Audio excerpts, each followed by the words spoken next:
तो संतन के संग झोली रहे ना, वह झोली में बैठो रहे अंदर कन्हैया। अच्छा, कब मिलेगो हमें, कब दर्शन देगो झोली ते निकल के।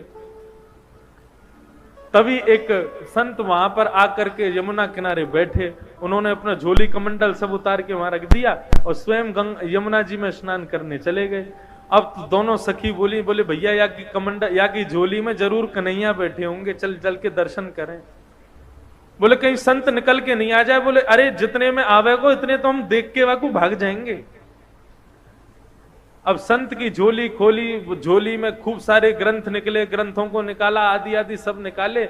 नन्हे से डिब्बे में डिब्बा खोल करके देखा, डिब्बे में से कपड़ा हटाया तो लड्डू गोपाल उसमें विराजमान। अब तो सखियां दोनों आपस में देख देख गोपाल जी, देखी बेटो कन्हैया, अरे बहन कितना सुंदर है कन्हैया। नन्हे से गोपाल जी हाथ में माखन लेके बैठे, लड्डू गोपाल। बोले सुन सुन, डिब्बा में बैठे, जल्दी बाहर निकाल। अब जैसे ही बाहर निकाले तो दूसरी सखी बोली देख कन्हैया डिब्बा में बैठे बैठे उनके हाथ पांव कैसे सिकुड़ गए हैं। अब लड्डू गोपाल के तो हाथ पांव ऐसे ही रहते हैं, लेकिन गोपी का भाव कैसा। बोले देख हाथ पांव डिब्बा में बैठने से सिकुड़ गए इनके, चल मेरे पास मक्खन रखो, इन्हें मक्खन से मालिश करके इनके हाथ पामन को सीधो कर दूं। अब तो मक्खन से जैसे ही मालिश करनी शुरू करी, करते करते करते करते लड्डू गोपाल भगवान खड़े हो गए, पैर भी सीधे हो गए, हाथ भी सीधे हो गए, कन्हैया खड़े हो गए। जैसे ही खड़े हुए इतने में संत आए, और संत जैसे ही आए तुरंत कन्हैया को रख करके डिब्बे में भागी वहां से। संत ने आकर के देखा तो लड्डू गोपाल, जो कि लड्डू गोपाल के रूप में थे, वो खड़े हो गए हैं। संत ने तो कहा कि अब उन सखी रुकती तो उनको प्रणाम करता, वो तो चली गई। प्रभु आज आपने बड़ी कृपा करी, आपने ऐसा चमत्कार दिखाया, आज ऐसे स्वरूप में दर्शन दिए। साष्टांग दंडवत करके जैसे ही चरण स्पर्श किए, संत का स्पर्श करते ही लड्डू गोपाल फिर से लड्डू गोपाल बन गए।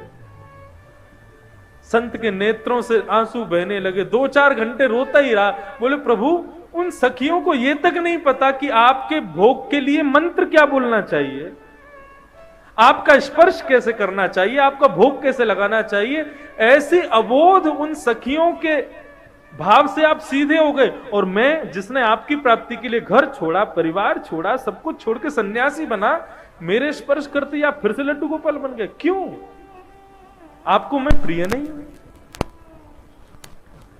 भगवान बोले अब तो बोलना ही पड़ेगा। तुरंत गोपाल जी बोलने लगे, बोले देखो हम आपके पास रहते हैं क्योंकि आप भाव से हमारी सेवा करते हो, लेकिन आप सदैव हमको मूर्ति मानते हो। उन सखियों ने हमको मूर्ति नहीं माना, इसलिए हम खड़े हो गए।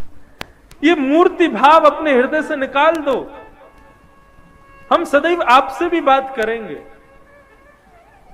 भागवत में आदि ग्रंथों में कितनी जगह कहा गया है कि अपने घर में अविराजित अपने लड्डू गोपाल को कभी मूर्ति नहीं समझना चाहिए, वो साक्षात ठाकुर जी हैं।